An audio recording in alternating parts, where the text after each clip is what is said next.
تو ان 10 دنوں میں جو کرنے کے کام ہیں ان میں سے سب سے اہم کام ذکر الہی ہے، اور ذکر میں بھی جو سب سے افضل ذکر ہے ان دنوں کا، جو خود بتا دیا گیا. ویسے تو سارے اذکار میں اللہ کا ذکر ہوتا ہے، اچھی بات ہے، لیکن کسی مخصوص دن یا وقت یا مہینے کے لیے مخصوص ذکر کا بتایا جانا شارع کی طرف سے وہ زیادہ فضیلت کا باعث بن جاتا ہے. تو اس لیے ان دنوں میں تکبیرات کا اہتمام زیادہ کرنا چاہیے. کوئی دن اللہ کے ہاں ان 10 دنوں سے زیادہ عظمت والا نہیں، جیسا کہ ایک اور حدیث میں آتا ہے افضل ایام الدنیا العشر، یعنی 10 ذی الحج. دنیا کے افضل ترین دنوں میں 10 دن یعنی 10 ذی الحجہ کے دن ہیں. اور پھر ان 10 دنوں میں کوئی عمل اس عمل سے زیادہ محبوب نہیں، اور وہ کیا ہے؟ لا الہ الا اللہ اور اللہ اکبر اور الحمدللہ پڑھنا. اس لیے ان دونوں طرح کی تکبیرات کو صحابہ جو ہیں وہ پڑھا کرتے تھے، اور یہ اجر عظیم پانے کے بہترین مواقع ہیں.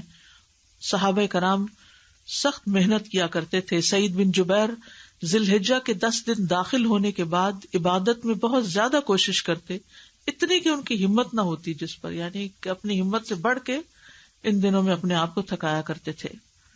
تکبیرات ذرا پڑھیے.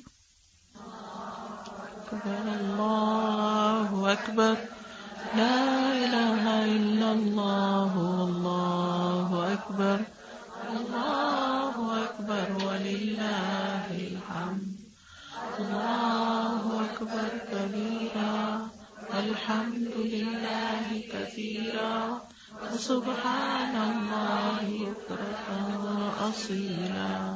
نماز، روزہ، قرآن مجید، ذکر اور دعا، صدقہ و خیرات، خدمت خلق، عید اور قربانی، متفرقات، یہ ساری چیزیں ان 10 دنوں میں جمع ہو سکتی ہیں، کیونکہ کسی بھی دن کیا ہوا عمل اللہ تعالیٰ کو ان 10 دنوں میں کیے ہوئے عمل سے زیادہ محبوب نہیں.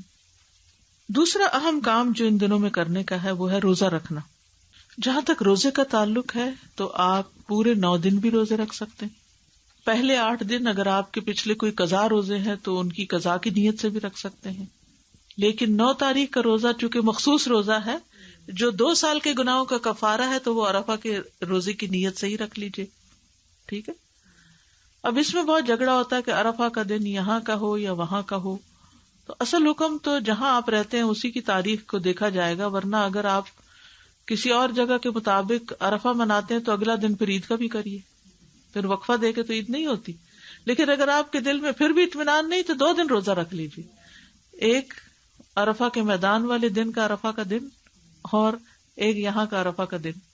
تو انشاءاللہ تعالی اللہ سبحانہ وتعالی قبول فرمائے، اور بہت ہی برکت والا روزہ ہے. یعنی آپ دیکھیں کہ رمضان کے روزے سے بھی برکت والا ہو گیا کہ یہ روزہ 2 سال کے گناہوں کی معافی کا ذریعہ بنے گا.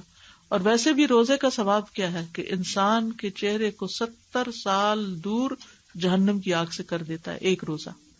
یعنی ایک روزہ آپ رکھتے ہیں تو آپ جہنم سے 70 سال دور ہو جاتے ہیں. اور پھر اگر دوسرا رکھتے ہیں تو 70 اور جمع کر لیں، اور پھر اور کر لیں، اور پھر اور کر لیں. تو روزے جو ہیں، جس کسی کو ہیل فائر سے ڈر لگتا ہو اور خوف آتا ہو، تو چاہیے کہ پھر روزے رکھا کرے. اور خصوصاً جن کو اللہ نے صحت دی ہے، جوانی دی ہے، وہ ضرور کوشش کریں. یعنی جب انسان کے اوپر ضعیفی آ جاتی ہے، بزرگی، تو پھر ذرا مشکل ہو جاتا ہے. اور اگر دن لمبے ہو، میری والدہ 78 ایئرس کی تھیں، اور جس مہینے میں فوت ہوئی ہیں اس مہینے کے بھی 3 روزے انہوں نے، جیسے یہاں اس حدیث میں ہے کہ ایام 20 کے روزے، وہ اس مہینے کی انہوں نے رکھے، بلکہ اس ڈر سے کہ کہیں شروع نہ ہو گیا، انہیں پتہ نہیں چلا، تو 1 دن پہلے بھی روزہ رکھ لیا.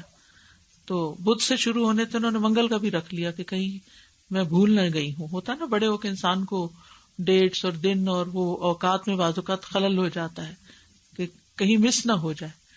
تو ہمیں بہت زیادہ اپنے طور پہ کوشش کرنی چاہیے. پھر اگر بیمار ہیں آپ، کسی وجہ سے ہمت نہیں ہے، تو اللہ تعالیٰ جانتا ہے کہ آپ کی نیت کیا ہے. لیکن پہلے سے اگر نیت ہو نہیں میرے لیے تو بڑا ہی مشکل کام ہے، میں نہیں کر سکتا، تو پھر واقعی مشکل ہو جاتا ہے. ہوتا یہ ہے کہ جس طرح آپ سوچنے لگتے ہیں نا، چیزیں ویسے ہی ہونے بھی لگ جاتی ہیں.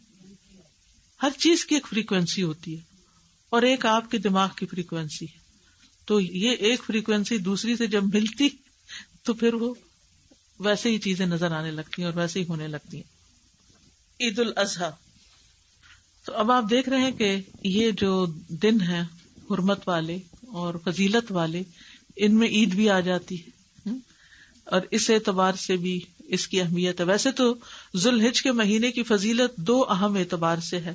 ایک یہ کہ اس میں حج ہوتا ہے، اور دوسرا یہ کہ وہ حرمت والا مہینہ ہے جن میں جان، عزت اور مال کی حرمت کا پاس رکھنا چاہیے. اور اس عظیم مہینے میں سب سے عظیم دن ہے، اور اس عظیم دن میں، عید والے دن میں، سب سے عظیم کام قربانی کرنا ہے اور حرمتوں کو پامال نہ کرنا.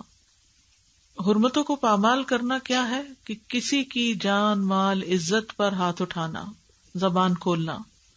حسن رضی اللہ عنہ نبی صلی اللہ علیہ وسلم کے اس قول کہ صبح آدمی ایمان والا ہوگا اور شام کو کافر، یا شام کو ایمان والا ہوگا اور صبح کافر، کے متعلق بیان فرماتے تھے کہ صبح کو اپنے بھائی کی جان، مال اور عزت کو اپنے اوپر حرام سمجھے گا، لیکن شام کو حلال سمجھنے لگے گا، اور اسی طرح شام کو حرام سمجھتا ہوگا اور صبح اس کو حلال کر لے گا. یعنی وہ اس حدیث کا مفہوم یہ بیان کیا کرتے تھے کہ ایک شخص ایمان میں ہے، دوسروں کے بارے میں اچھا گمان رکھتا ہے، شام تک موڈ ہی بدل گیا اور غیبت شروع کر دی یا کوئی الزامات دینے شروع کر دیے. تو اس لیے ان دنوں میں جہاں کچھ کرنے کے کام ہے وہاں کچھ نہ کرنے کے کام بھی ہیں. جیسے کل میں نے عرض کیا تھا نا کہ دین مکمل نہیں ہوتا جب تک کہ ہمارے اعمال میں سے کچھ عمل آئے نہ اور کچھ عمل نکلے نہ. ہم بعض اوقات کرنے والے کام تو بہت سے کرتے رہتے ہیں اور نہ کرنے والے کام چھوڑتے نہیں ہیں، جن میں خصوصی طور پر حرمتوں کو پامال کرنا، کسی کی جان، مال، عزت، آبرو. رسول اللہ صلی اللہ علیہ وسلم نے فرمایا ایک مسلمان کی ہر چیز دوسرے مسلمان پہ حرام ہے، اس کا خون، اس کا مال، اس کی عزت و آبرو. اپنے ہر قسم کے شر سے دوسروں کو محفوظ رکھنا چاہیے. نبی صلی اللہ علیہ وسلم نے فرمایا تم میں سب سے بہتر وہ ہے جس سے خیر کی امید ہو. یعنی جب وہ سامنے سے آ رہا ہو تو آپ کہیں کوئی اچھی بات ہی کرے گا، اس کے منہ سے اچھی بات نکلے گی، یہ مجھے ذلیل نہیں کرے گا، یہ میرے ساتھ بدتمیزی نہیں کرے گا، یہ مجھے کوئی ٹانٹ نہیں کرے گا، یہ میرے پہ کوئی چڑھائی نہیں کرے گا، خیر ہی ہوگی اس سے. تو آپ سوچئے کہ ہماری پرسپشن کیا ہے جب ہم کسی سے ملتے ہیں یا دور سے آ رہے ہوتے ہیں تو لوگ ہمیں دیکھ کے کیا فیل کرتے ہیں؟ اچھا فیل کرتے ہیں یا دے گیٹ اسکیئرڈ کہ پتہ نہیں ابھی کیا ہونے والا ہے، کیا کرے گا، کون سی بات مجھے پرانی یاد کرا دے گا اور کہاں سے تانا دے دے گا. یعنی کچھ لوگوں سے اپنی عزت بچانی پڑتی ہے اور ایسے لوگ کترا کے نکل جاتے ہیں، اور کچھ لوگ ہوتے ہیں کہ جن کے ملنے کا انتظار رہتا ہے کہ وہ آئیں اور ان سے کوئی خیر کی بات سنیں. اور فرمایا سب سے بدتر وہ ہے جس سے کسی خیر کی توقع نہ ہو، کوئی تمہارا بھلا نہ کرو اور اس کے شر سے امن نہ ہو. تو اس لیے بہت ضروری ہے کہ ان دنوں میں غیبت، چغلی وغیرہ سے بچنا چاہیے، اپنی زبان سے دوسروں کو اذیت نہیں دینی چاہیے، آپس میں نفرت اور بغض کو چھوڑ دینا چاہیے، نہ ظلم کرنا چاہیے نہ ہونے دینا چاہیے، کسی کو بے عزت نہیں کرنا چاہیے، آر دلانے اور تانا دینے والی عادتوں کو چھوڑ دینا چاہیے، کیونکہ جو شخص کسی کو آر دلائے گا اس پر اس چیز کا وبال آئے گا. ٹھیک ہے، رسول اللہ صلی اللہ علیہ وسلم نے فرمایا اگر کوئی آدمی تمہارے کسی برے فعل پر جسے وہ جانتا ہے تمہیں آر دلائے تو تم اس عیب کو جسے تم جانتے ہو اسے تانا مت دینا. یعنی کسی نے تمہیں تانا دے دیا ہے تو بدلہ لینے کے لیے تانا نہ دینا، کیونکہ اس چیز کا وبال اس پر ہوگا جو اس نے کی ہے. تو یہ بہت اہم چیز ہے. بالکل جیسے حج کے دنوں میں کیا حکم ہے کہ فلا رفث ولا فسوق ولا جدال فی الحج، کہ گناہ کے کام نہیں، جھگڑا نہیں، بے حیائی کے کام نہیں. پھر گالی گلوچ اور بد زبانی سے انسان کو بچنا چاہیے، ہر قسم کی اذیت سے دور رہنا چاہیے. نہیں جیسے سب کے سامنے تھوک دینا، گلی بازار پہ کوڑا پھینکنا، پیشاب کر دینا کسی کے سامنے، اس طرح کی جو بھی چیزیں دوسروں کو اذیت دینے والی ہیں. پھر اسی طرح قطع رحمی کے وبال سے بچنا چاہیے، کیونکہ قطع رحمی کرنے والے کے اعمال قبول نہیں ہوتے، اور جو رشتوں کو کاٹ کے رکھتا ہے یا جھوٹی قسم اٹھاتا ہے وہ مرنے سے پہلے اس کا وبال دیکھ کر رہے گا. ظالم رشتہ داروں پر بھی مہربانی کرنی چاہیے، خادموں پر زیادتی سے بچنا چاہیے، پڑوسیوں کو شر سے بچانا چاہیے. عید کے دن کرنے کے کام. عید کے دن کرنے کے کام: غسل کرنا، خوشبو لگانا اور بہترین لباس پہننا، تکبیرات پڑھنا، عید کی نماز سے قبل کچھ نہ کھانا، نماز عید کے لیے جلد جانا، خواتین اور بچوں کو عیدگاہ لے کر جانا، اذان اور تکبیر اقامت کے بغیر عید کی نماز پڑھنا، نماز کے بعد خطبہ سننا، استطاعت کے مطابق قربانی کے جانور کو ذبح کرنا، گوشت کی تقسیم کرنا، باہم ملاقات و دعا دینا، تقبل اللہ منا و منکم. جی، اس میں باقی باتیں تو ہم سب کرتے ہی ہیں، لیکن ایک چیز جو بڑی اہم ہے اور اس کی طرف سے ہم غافل ہوتے ہیں وہ خطبہ سننا. عید کے دن 2 رکعتیں بس جلدی سے پڑھ کے فوراً لوگ کھڑے ہونے لگتے ہیں، یا تو واپس جانے لگتے ہیں یا پھر ایک دوسرے سے گلے ملنے لگتے ہیں. امام صاحب بول رہے ہیں، پرواہ نہیں ہے. تو جتنی نماز امپورٹنٹ ہے، ایسے ہی یہ نماز کا حصہ ہے، یہ خطبہ بھی سننا لازم ہے. تو اس وقت خاموشی ہونی چاہیے، جیسے جمعے کے خطبے میں خاموشی ہوتی ہے، پورے ادب، احترام اور وقار کے ساتھ. ہوتا یہ ہے کہ بعض اوقات ہم لیٹ پہنچتے ہیں، اسی لیے یہاں یہ بھی لکھا گیا جلدی پہنچے. لیٹ پہنچتے ہیں، راستے میں بیٹھ جاتے ہیں یا گاڑی ڈبل پارکنگ کر کے آ جاتے ہیں، تو پھر جلد بازی ہوتی ہے کہ بس سلام پھیریں اور فوراً نکلیں، یا پھر کام پہ جانے کی جلدی ہوتی ہے. تو یہ ان آداب کے خلاف ہے بات، تو اس پر توجہ کرنی چاہیے.